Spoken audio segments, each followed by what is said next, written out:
First 5 question करने के बाद अभी हमारा सेकंड पार्ट शुरू हो रहा है, ठीक है। इसमें क्वेश्चन नंबर 6 अभी मैंने नहीं किया, सेकंड पार्ट में पहले मैं 2 सेम जैसे क्वेश्चन करवाऊंगा। So first of all we will start question number 7, ठीक है जी।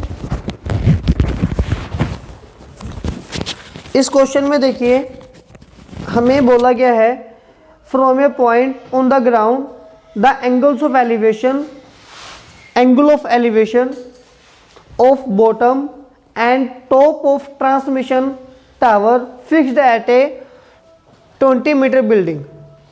अब समझिए, ये बोल रहा है कि एक टावर है, ठीक है। एंगल ऑफ एलिवेशन मतलब कि आप ऊपर ही देख रहे हो, ऊपर पहले आप देख रहे हो कि टावर का फुट, फिर आप देख रहे हो कि टावर का टॉप, ठीक है। पॉसिबल है कि अगर आपको टावर का फुट देखना है फिर तो आपको नीचे नहीं देखना पड़ेगा।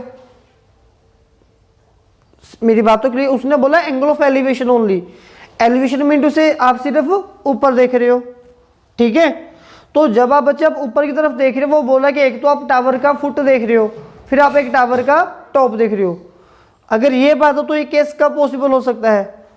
टावर का फुट मतलब कि टावर किसी चीज़ के ऊपर फिट किया हुआ है, मान लो किसी बिल्डिंग के ऊपर है टावर। अगर मेरे सामने ये बड़ी बिल्डिंग है, यहाँ से टावर आ रहा है, तो पहले मैं ये टावर का फुट देखूंगा, फिर मैं टावर की टॉप वाली लाइट बिल्कुल ऊपर देखूंगा। ये डाउट क्लियर हो गया? तो लेकिन उसने बोल भी दिया tower fixed at a 20 metre high building, ठीक है। एक बिल्डिंग है जिसकी लंबाई कितनी है 20 मीटर। तो सबसे पहले मैं एक बिल्डिंग मान लेता हूं ए बी, 20 मीटर की ये बिल्डिंग है, ठीक है बच्चे। अब इस बिल्डिंग के ऊपर एक टावर फिक्स कर दिया हमने, दिस इज पॉइंट सी, कर दिया टावर फिक्स। अब इस पॉइंट से सी से, ठीक है, आप यहां पे खड़े हो, दिस इज पॉइंट डी। अब इसमें फोर्थ पॉइंट आ गया डी, ठीक है। यहां से खड़े होके आपने एक बार तो टावर का फुट कौन से पॉइंट पे होगा? ए पॉइंट पे। ये पॉइंट क्लियर हुआ आपको? टावर का फुट ए पॉइंट पे क्यों है? क्योंकि वो 20 मीटर बिल्डिंग के ऊपर है और टावर यहां से शुरू हो रहा, तो ये टावर का फुट हो गया, ठीक है। इसके बाद टावर का टॉप कहां पे होगा? सी पॉइंट पे। डी पॉइंट पे खड़े होकर आप टावर को देख रहे हो। अब देखिए इसको, चलो ये लाइन हम हमेशा ऐसे ज्वाइन करते हैं। अब ये angle of elevation to foot of the tower हो गया। अब स्टेटमेंट में पढ़िए, पहले टू फुट ऑफ टावर है या टॉप ऑफ टावर है?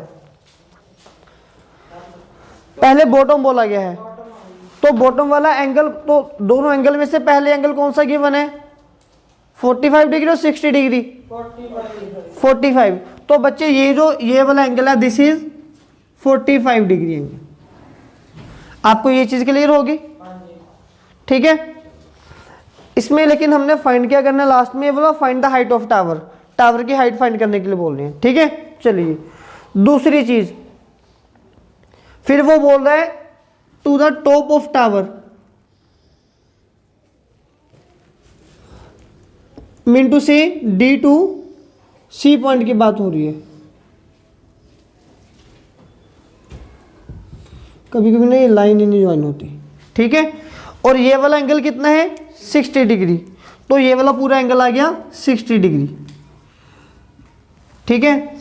अब आपको पहले तो इसमें जो कंफ्यूजन है मैं आपको वो बता दूं। देखिए बच्चे, अगर आप एक बड़ी ट्रायंगल उठाओगे, ठीक है, बड़ी ट्रायंगल में मान लीजिए ये 60 डिग्री एंगल है और ये वाला आपका पूरा टावर है, ठीक है। आपको इसकी लेंथ फाइंड करनी है, ठीक है। इसकी लेंथ फाइंड करने के लिए या तो ये पता हो या ये पता हो।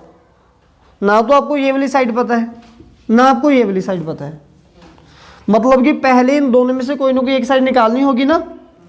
तो ये साइड निकाल लेता हूं मैं किसकी हेल्प से? ये जो स्मॉलर ट्रायंगल है इसकी हेल्प के साथ ये साइड पता है, ये निकल आएगी ना, ठीक है।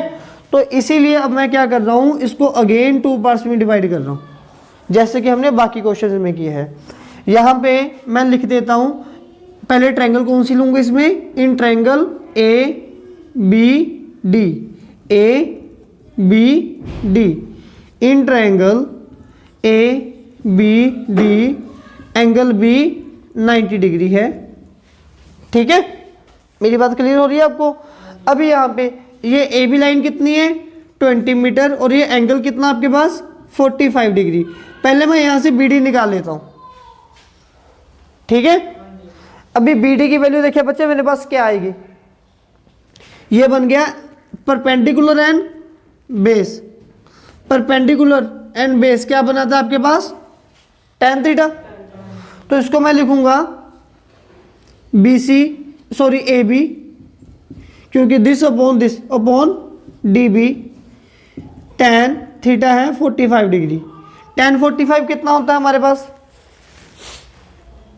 बोलिए 1। एक ही बच्चा बोल रहा है tan 45 होता है 1।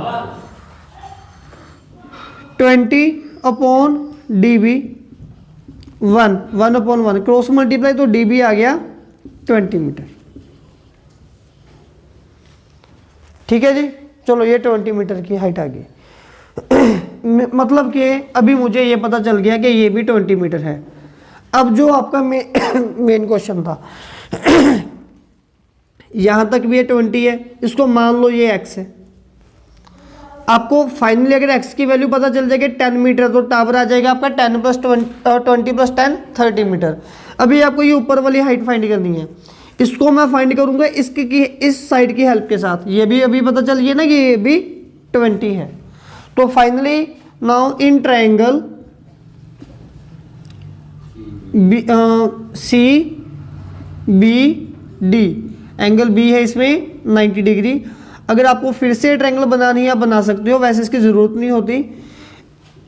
इस साइड को लेट कर लो, ये है आपके पास x, इसको लेट कर लिया हमने, ये है x। तो इसकी इंटायर लेंथ कितनी होगी 20 + x। CB और यहाँ पे एंगल कौन सा आएगा आपके पास 60 डिग्री। बड़ी ट्रायंगल में एंगल कितना आ रहा है 60 डिग्री। ठीक है, ये इतना लेंथी है नहीं जितना लेंथ इसको मैं लेके जा रहा हूँ। मैं बिल्कुल इसकी गहराई में जा रहा हूँ। बहुत सारे कॉन्सेप्ट आपने स्किप कर देने हैं। ठीक है, और बहुत जल्दी क्वेश्चन सॉल्व होगा। बस इतनी बात ध्यान में रखनी है कि इसमें 2 क्वेश्चन सॉल्व किए हैं। पहले तो आपने फर्स्ट पार्ट में इसके साथ ये साइड फाइंड की, अब इसके साथ ये वाली साइड फाइंड करनी है, बस कुछ भी नहीं है और। ठीक है, अभी देखिए दिस अपॉन दिस, ये भी बन गया फिर से tan theta. BC upon BD tan 60 degree. अभी BC है आपके पास 20 + x, ये 20 + x है ना, इसको लेट कर लिया अपने x, ये पता था 20 है। Upon BD is again 20। अभी tan 60 कितना होता है √3। ठीक है, क्रॉस मल्टीप्लाई कर दो, 20 + x = 20 √3। अभी मुझे x फाइंड करना है, 20 √3 - 20, इन दोनों में से 20 कॉमन आ गया, √3 - 1 मीटर। ठीक है, फिलहाल इसको मैं यहाँ तक एक्सप्लेन कर दूँ। अभी हमारे पास बच्चे ये ओनली BC की वैल्यू आई है। आपको फिर से पूरे टावर की लेंथ फाइंड करनी है। पूरा टावर है आपके पास BC। ठीक है, हमें पूरा टावर फाइंड करना था। सॉरी, पूरा टावर नहीं, ये तो बिल्डिंग है ना, टावर तो ओनली x है, टावर तो ओनली x है। तो x आ गया बस 20 √3 - 1। वैसे यहाँ तक काफ़ी है। अगर आप में से कुछ बच्चों के अंदर कीड़ा है तो √3 की वैल्यू पुट कर दो, वो होती है 1.73 या 1.7, वो बुक में गिवन होती है। इस क्वेश्चन में नहीं गिवन तो मत करो, मेरे हिसाब से यहाँ तक काफ़ी है। अदरवाइज अगर आप सीखना चाहते हो तो 20 √3 की वैल्यू गिवन होगी 1.7, ये होती है अप्रोक्सीमेट, -1 तो 20, 1.7 में से 1 गया 0.7, ये बन गया आपके पास 140, 14 पॉइंट अप्रोक्सीमेट आएगा इसके साथ आंसर। ठीक है, थोड़ा बहुत तो वो पॉइंट डेसिमल का डिफरेंस आ जाता है, लेकिन मैं चाहता हूँ कि आप यहीं पे इसको ख़त्म कर दो, ये मत करो आगे। ठीक है बच्चे, हाँ जी बच्चे। Now in question number 8 we have given a statue 1.6 metre tall stands on a top of pedestal. अगर आपने अपनी लाइफ में कभी भी किसी रोड पे कोई स्टैचू लगा देखा है तो नोटिस कीजिए वो हमेशा एक हायर पॉइंट के ऊपर लोकेट होता है। तो जिस चीज़ के ऊपर उसको खड़ा किया जाता है उसको बोला जाता है पेडेस्टल। ठीक है, तो मतलब कि पहले एक पेडेस्टल है, उसके ऊपर हमने एक स्टैचू को लगाया हुआ है। एग्जाम्पल, ये स्टैचू है, इसको इसके ऊपर खड़ा किया गया ताकि सभी लोग इसको देख सके। तो ये पेडेस्टल है और ये स्टैचू है, और इस बार स्टैचू की हाइट कितनी है? 1.6 मीटर टॉल। ये क्वेश्चन सेम टू सेम इसके जैसा है, लेकिन थोड़ा सा चेंज किया गया। इसमें हमें इसके बेस की हाइट गिवन थी, ये फाइंड करना था। आज हमें ये गिवन है स्टैचू, और इसकी हाइट हमें फाइंड करनी है। ठीक है, तो सबसे पहली लाइन जो होगी, पहले मैं एक पेडेस्टल सेट कर देता हूं। दिस इज ए बी, इसके ऊपर एक स्टैचू सेट कर देता हूं, दैट इज पॉइंट सी। और स्टैचू की हाइट कितनी है? 1.6 मीटर टॉल, 1.6 मीटर। ठीक है बच्चे, अब इसके बाद नेक्स्ट आगे उन्होंने हमें बोला है from a point on the ground the angle of elevation top of the statue 60 metre. वो बोल रहे हैं कि कोई भी एक पॉइंट है ग्राउंड पे, मतलब कि जहां पे आप खड़े होकर देख सकते हो, सपोज करो that point is D here. यहां से टॉप एंगल ऑफ एलिवेशन, मतलब कि आपने ऊपर की तरफ देखना है। Angle of elevation to the top of statue, देखो क्या लिखा है, देखिए top of statue is 60 degree.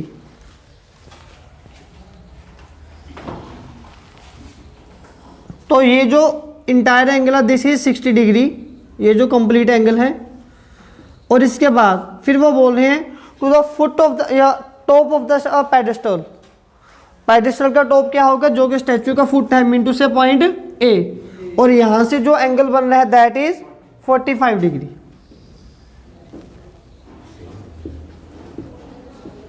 ठीक है, और अभी आपको फाइंड क्या करना है यहां पे?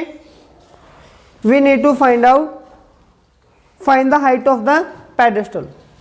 पेडेस्टल की आपको हाइट फाइंड करनी है। ठीक है, मतलब कि आपको बच्चे ये वाला एक्स फाइंड करना है, ये फाइंड करना है ए बी।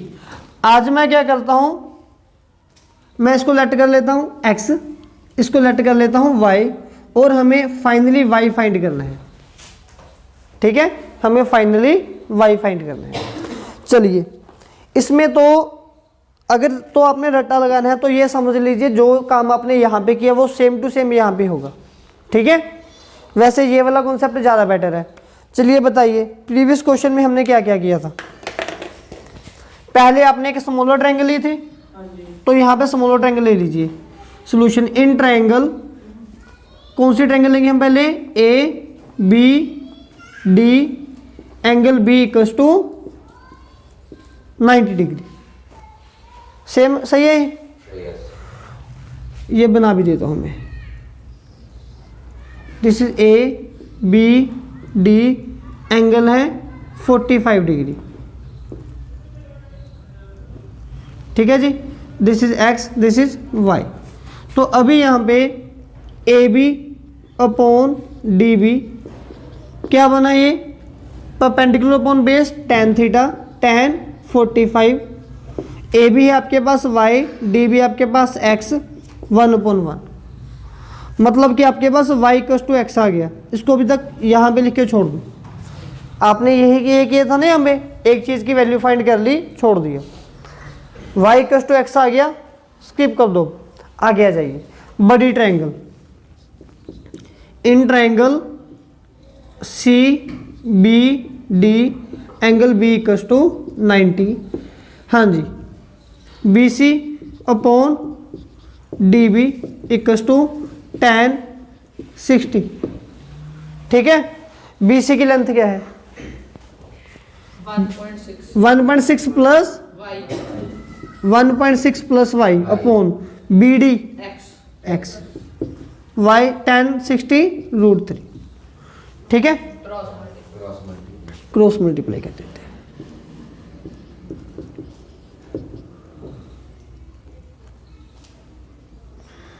ये बन गया √3x। ठीक है बच्चे, अभी देखिए हमें फाइंड y करना है ना, उसने पेडेस्टॉल की हाइट पूछी है तो y फाइंड करना है। x को रिप्लेस कीजिए, x की वैल्यू क्या आई है, हाँ जी x की वैल्यू क्या आई है y। तो ये x की जगह पे मैं यहाँ पे y पुट कर रहा हूँ, फ्रॉम 1, इसको लिख दिए क्वेश्चन नंबर 1। तो ये y वाले एक तरफ, विदाउट y वाले दूसरी तरफ, ये बन गया 1.6 √3y, y जाके माइनस हो गया और y यहाँ से कॉमन आ गया, ये बन गया √3 - 1 और y की वैल्यू बनी 1.6 अपॉन √3 - 1। अब डिवाइडमेंट रूट आ गया, रैशनलाइज करना पड़ेगा। अब यहाँ से इनकी डिवाइडेशन खत्म कर दो, फाइनली पार्ट दोनों के मिडल में करना है। तो यहाँ पे मैं लिखूँगा y = 1.6 अपॉन √3 - 1 मल्टीप्लाई √3 + 1 √3 + 1, 1.6 √3 + 1, ये बनेगा a² - b², √3² - 1², 1.6 √3 + 1, हाँ जी दिस इज 3 - 1, 1.6 √3 + 1/2, ये बन गया 0.8 √3 + 1 मीटर। ये आपके पास आपका आंसर आ गया। चेक कर लो, √3 की वैल्यू तो नहीं गिवन इन्होंने दी हुई हमें, यस। अगर आप इसको सॉल्व करना चाहते हो तो आपने यहाँ पे इसकी वैल्यू क्या पुट कर देनी है, 1.7 और 1.73 पुट कर देनी है।